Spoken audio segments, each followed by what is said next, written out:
Good morning, and thank you very much for joining us. I am Iyori Falaiye. Let's continue very much the theme. It is what is out there. If it's not one thing, it's another.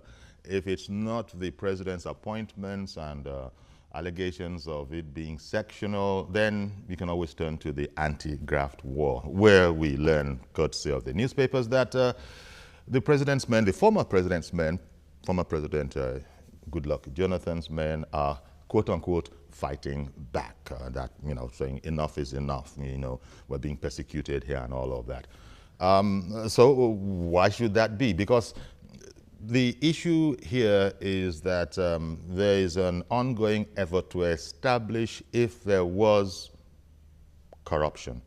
And so far, it would seem that they are saying that there were monumental incidents of that very thing. And it's going to remain to be proven in court when the time comes. But we'll look at it and see what you think about this whole matter. And the whole notion that people are fighting back, saying that you're being unfair, you're not talking about the positives, you're not talking about what we did, you're not talking about what we contributed. All you seem to be talking about is, you know, we did this, we didn't do that. What do you think? Well, my guests will also be looking at that particular question, and we have Dr. Akin Falaiye. Dr. Falaiye is a former professor of political science, ITT Institute in Springfield, Virginia, US. He was also program coordinator, Elevate International, Washington, D.C. In USA. He's visiting home, and he keeps a very keen eye on the polity, whether home or abroad. We said, okay, Dr. Akin Falaiye, you're going to have to come on our program. And he said, no problem. Thank you very much for coming. Thank you, sir, for having me. Indeed. And Mr. Daniel Akinlami. Mr. Akinlami is a politician. He's a public affairs analyst. He also keeps a very, very keen eye on the polity. Thank you very much for coming on the program. Thank you for having me. Good Indeed. morning, Nigerians. Yeah. So as I was saying there, it's quite frankly a very common talking point just about everywhere and anywhere, not least on the radio, on the television, but also at, you know, general discussion forums all over the country. So Akin, what do you think about the notion that against the backdrop of, shall we call it the anti-graft war, reportedly members of the previous cabinet, that is President Jonathan's cabinet, are reportedly fighting back, you know. What do you think of that? Well, I will give them that benefit of the doubt. It's their legitimate right to fight back. This is a country of a rule of law. And I believe yesterday Mr. Jonathan said that he's not a thief. Let him have his day in court, you know. So it's critical, you know, because when you look at corruption in Nigeria, it's systemic, it's antithesis to economic development. Nigeria is vulnerable as a result of corruption. There's no question about it, you know. We cannot project our image, we cannot project power when we are facing this kind of situation in the country. It's unbelievable. Even in the United States, when you see 2 or 3 Nigerians gathering together, that is the topic for discussion. So it's not just here in the United, in the United States of Nigeria. In the United States of Nigeria, in America. We discuss it extensively, you know. You see people taking sides. That is legitimate right to take side, you know. But the facts are there, as we know it so far. But, you know, it's a good thing to have Buhari coming in and doing what he's doing at the moment. I believe, you know, if you look at his record as a war against this discipline, we don't want to bring that one there because that one is not successful, as one may claim. But at the moment, you know, we have him at the helm of affairs, and we believe and we trust that he's going to do a good job, you know. In fact, so much so, if I could switch to you, Akin, I think the former security advisor will have his day in court. Yeah, that's okay. Yes, he'll be having his day in court, and I guess that's the idea, because every person is innocent until proven otherwise. Absolutely. So no doubt, you know, Mr. Dasuki will be claiming to be innocent, but he has to prove it. Or the other way around, the prosecution has to prove a case against him. Yeah, right. I think there's nothing to worry about this group of people coming back to absorb themselves, so to say. They have the legitimate right to do that, like Prof said. But where my concern is that President Buhari needs to fast track the prosecution of some of these individuals that have been alleged to have embezzled money or to have looted the national treasury. And if care is not taken, if we do not do something as quick as possible, we may end up having the situation of the the bushmeat chasing the hunter, as it is now. So perhaps the presidency is waiting for Professor Sage's committee to, bring up some resolution in their approach to this prosecution. But I think whatever they are doing or coming up with, they have to fast track it. When you said that President Buhari, you believe he should fast track, we heard here yesterday, we had Lai Mohammed on set, we heard yesterday that, you know what, the president doesn't micromanage these matters. In a sense, he's even less concerned. It's been handed over to the appropriate organs of government, whether it be EFCC, police, intelligence, whoever, that those are the people that are really working on it. Because we had wanted to know that would there not be distraction if the president had this much on his plate? And it's turned out that at least the response we got is that that's when you micromanage, and the president is not known for doing that. Can you understand that? Can you appreciate that? Well, definitely, the president is in charge. He is, yes, ultimately. He takes responsibility for what have happened under his administration, The idea of fast tracking, I don't know what that means, but I believe... Well, because, in court cases, some of them last 10 years. That is correct, that is correct, And what has to be done is, in that case, maybe there should be a legislation, to do something about it, I believe Buhari was speaking to the Nigerian Bar Association a few days ago. He said something about ethical lawyers. Yeah, wanted lawyers to cooperate with the fight. I don't know what that means, but if you look at Mahatma Gandhi when he was a lawyer in South Africa, he would advise his lawyer to plead guilty, and he will ask the clients, tell me the truth. When he gets to court, he will just tell the court straight, he's guilty. Then we plead for leniency or whatever it is, But I believe in this case, it's not just a question of pleading guilty, it has to be proven, If it is proved beyond reasonable doubt, then there should be a penalty for it. And so far, that which we are being told, one hopes, because again, we had thought on the program that the whole burden of proof might indeed prove, too heavy if we're not careful with this matter. But then the response that we got was that, well, in very intricate, complex cases, perhaps that might be the case. But there was a thought that most of these are straightforward and very simple matters. For example, we were hearing about, what, $6.9 million? Yes. For 3 mobile presidential stages. The way we're hearing it now, as we say in one of the language, in our language, we have not seen the money and we have not seen the goods. So how difficult can that be? And it was not budgeted for. And even the process of approval and all of that, very, very irregular. So how difficult can that be? Now, if all the cases are like that, and if it is not cared whose ox is God, then we would be on easy street. We have to go with this administration when it says that it will do the needful. It will bring wrongdoers to book. Yes. And much more importantly, we'll recover our money.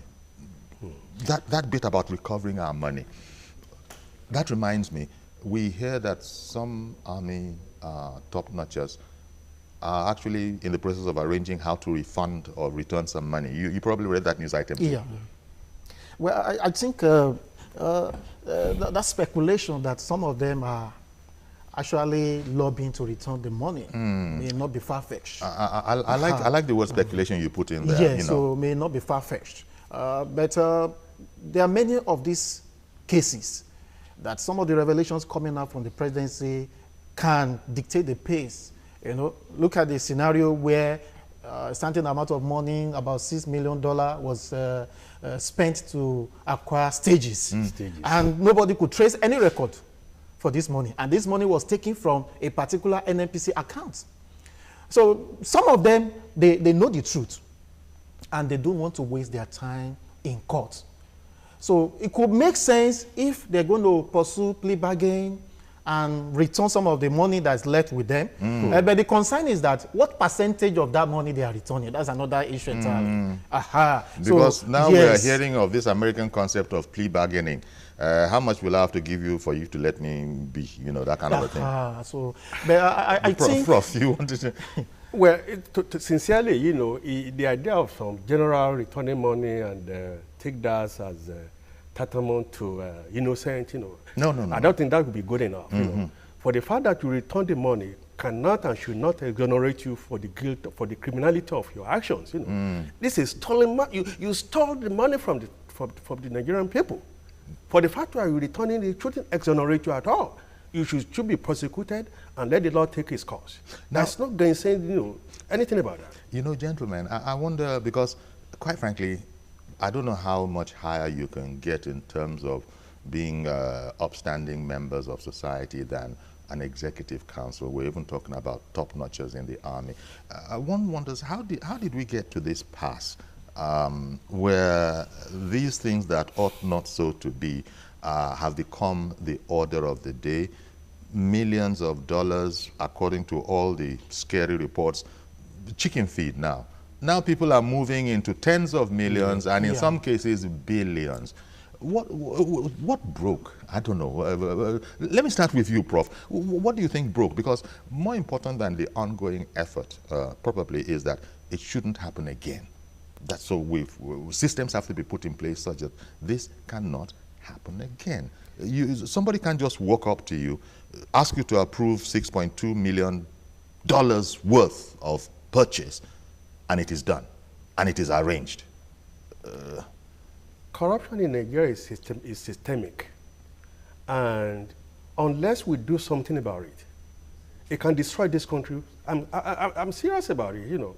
It can destroy sorry, Prof. When you say systemic, we hear that often. Okay. What exactly does that mean? Does it mean that Nigeria is running on a system wherein corruption is inevitable? Let me remind you what Guardian editorial said one time. He said, everything in Nigeria is with a price. In other words, there's nothing you can do, even legitimately, in the country without somebody asking you for bribe. And that should be the case. Almost, let it be said. Yes. Because that's a slight exaggeration, but it's hyperbolic. Well, you know, but we understand the point that is being made. Yes. Because you see, that's the way foreigners talk, that nothing can be done in Nigeria without it being. One understands that what they're saying is that it's an all-pervading. In fact, we go back to this whole systemic charge that corruption in Nigeria is systemic. Yes. But surely you can query that statement yourself, Prof. Well, again, you know, if there is an empirical evidence to support it, you know, I mean, what else you need, you know? What the ongoing investigation, the ongoing fight against corruption, at least will reveal to the public, you know, the extent of corruption in the country. Now, is this corruption limited to the ruling class, the political ruling class, the ministries, the system? Because the poor man, I don't know how corrupt the poor man is because he has nothing to be corrupt about. The man is just bothering about seeing he can get 2.5 meals. But what you have to recognize is this, you know, even when you look at, you know, Africa as a whole, whenever somebody is appointed as a minister, the first person that will come to him is members of his family. Okay. Let him know, hey, this is our turn. Yes. Let's grab our own. Yes.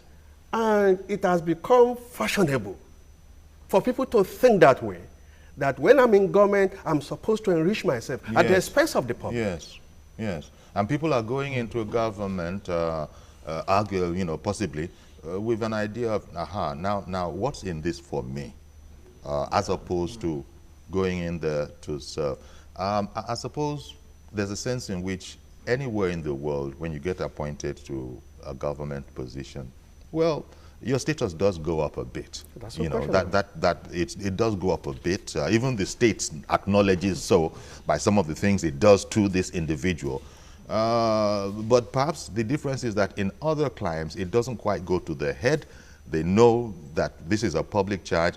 But here, especially if we go by the accusations that we're hearing from the present administration, it was very much a matter of the sky's the limit and we can do anything and nobody's going to ask us. That's the sorry pass that we got to. And I don't know if it's going to be so easy to just switch off that kind of thinking and say, no, that's not good. We must now become godly and, you know. Obviously, it's not going to be that easy Absolutely. to switch off corruption in this country. We know that corruption is systemic, is endemic, and is totally entrenched. Even now, it's more like a culture. You see some people that are given the public appointment and they just want to stand out without taking beyond their allowances and pay. People will look at them and say, oh, this one is a moron. So it's like everybody is doing it. But we have also, if you remember back in the day, not so much back in the day, recently we've heard about influential members of society accusing even the legislatures of demanding and receiving certain things so that things would go their own way. There's a problem. There are several allegations like that. There's a serious problem. Rufai's allegation when he was to face the that's right. Senate for ministerial screening. That's right. And but I think what we need, because everybody knows that the corruption is systemic, but the way out now, which way forward? And what we need is a new national orientation. We need to start building values on hard work. We need to start building values on transparency. And you see a neighbor of you that perhaps was a bricklayer yesterday and suddenly today is driving 3G. You should ask questions. We should know ourselves. We should begin to ask questions because the corruption is beyond the political class. Corruption has flown to all parts of the system, the nation. Even those that don't have very much. So even uprooting it now is going to be beyond 1 or 2, 3 tenures of administration. So the best we can have is President Buhari laying the foundation for us to eradicate this culture. Then another government will still need to continue. And if we do not get the succession right, we may still not go far. Prof, I saw that you wanted to come in when he said that, look, you see a drastic change in a person's situation and you don't ask any questions. You had wanted to come in. Yes. If you look at South Africa, they have what is called a personal audit. Okay. In South Africa, like you said, somebody who is riding a Volkswagen before being appointed as a minister, all of a sudden is riding Mercedes-Benz, having chains of houses, The public has the right to ask and to demand an explanation from this guy, how he got all these materials. But you were saying something earlier about an African society. There's a way African societies are a bit different from other societies. That is correct. Because we tend to look away,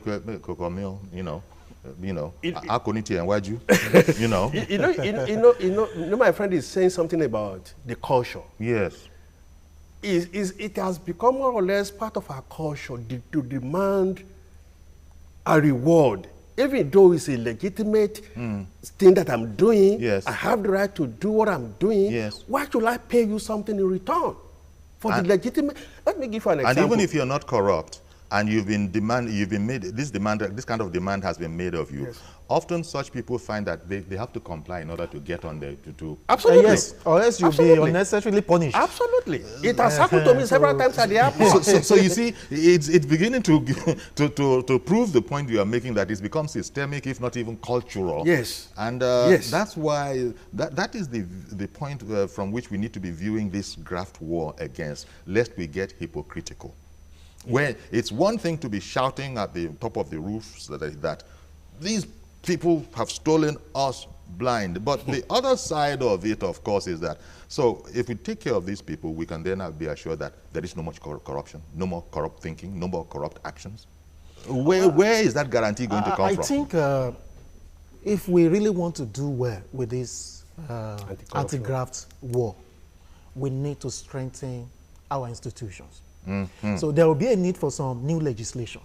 For example, now, where we are right now, Mr. President has made some moves, and we have a committee, anti-corruption committee, that is working to fine-tune the directions, you know, all these graft, corruption and cases will go. But I think for now, we're hearing some speculations about having the special court that can compare with election tribunal.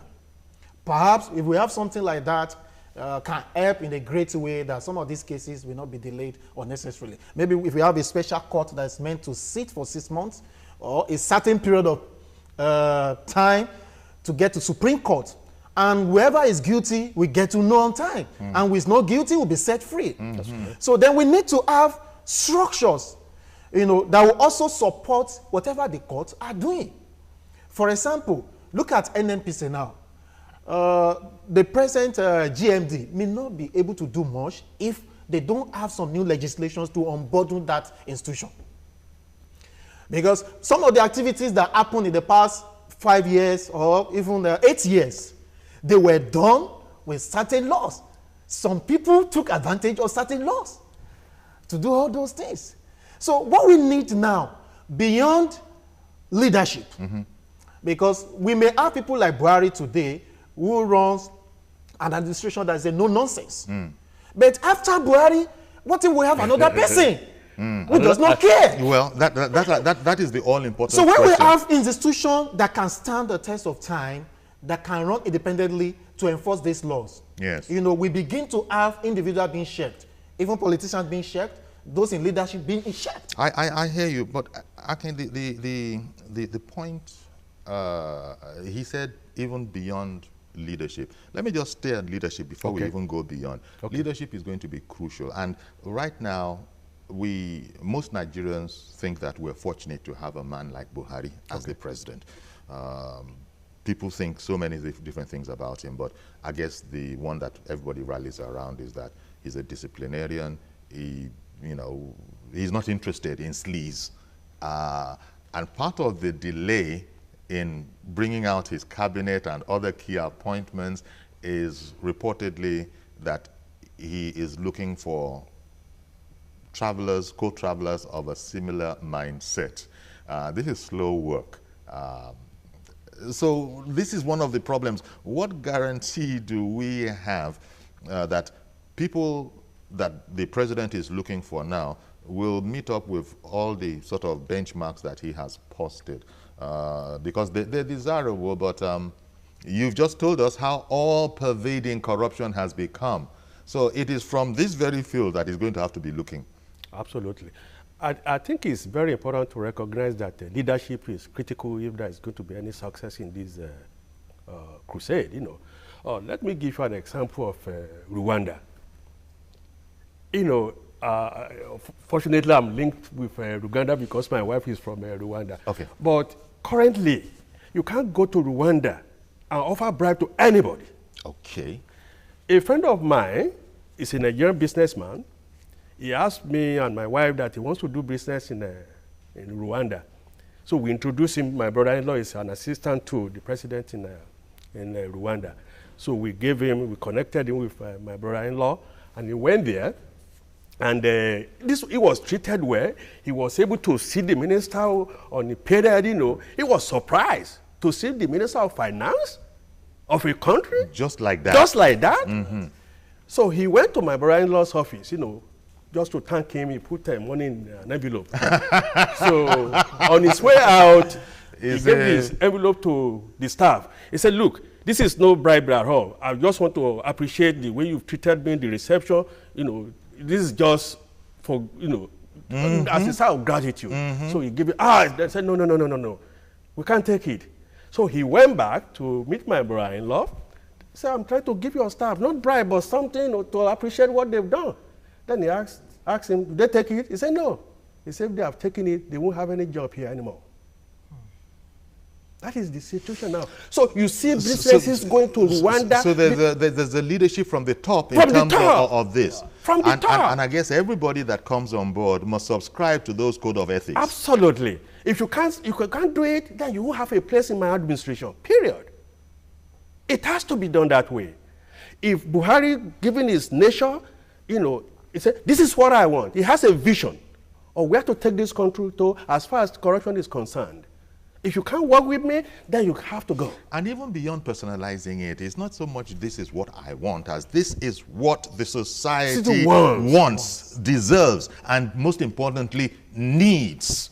We need to have, we need to clear the ground a bit. I'm not saying we're going to be able to get, but we need to be able to clear the ground a bit. Buhari is a very fortunate person at this point in time, you know, because the society itself is pretty much supportive. Yes. Of this crusade, you know. And going along, I believe they should take the public along with them, you know. There should be publicity, you know, there is no behind the screen, you know, negotiation. But some of that is good. In fact, the opposition is saying that too much of carrying the public along is going on, so much so that they're beginning to feel persecuted. They actually term it as they're just persecution. On the newspaper. Yes. They're just fighting the war on the newspaper. In fact, former President Jonathan is reported to have said that he doesn't like what seems to be a sort of trial by the press, in the press. I don't know if he said that or not, but it's one of those ideas floating out there. I think their submissions may not be far from being true. Yeah, because it looks like that for now. And that doesn't mean the presidency is not working behind the scene. So like I said earlier, what I meant that they should fast track is that whatever resolution they're going to come up with and the direction they want to start the crusade, you know, they should begin to implement some of those resolutions. For example, if they're going to pass a bill to the National Assembly, and for that bill to enable them to have a special court, the earlier they start pursuing that, the better. Even the case that's going to court today about Dasuki, I was not so expectant. Why? Because you know, we knew where we're coming from, and before you know it, adjournment, and before you know, we are 2 years on this. You know, but if we have something on ground to be the basis for this crusade, we know we are driving somewhere. Okay. And perhaps maybe that's the reason why Mr. President is taking it, you know, gradually. They need to put those things, you know, in the right angles, and then before they launch out. Okay, before we continue, I got to go on a quick commercial break, and but when we come back, we'll continue, and of course, I'll take your calls from home. Stay with us, please.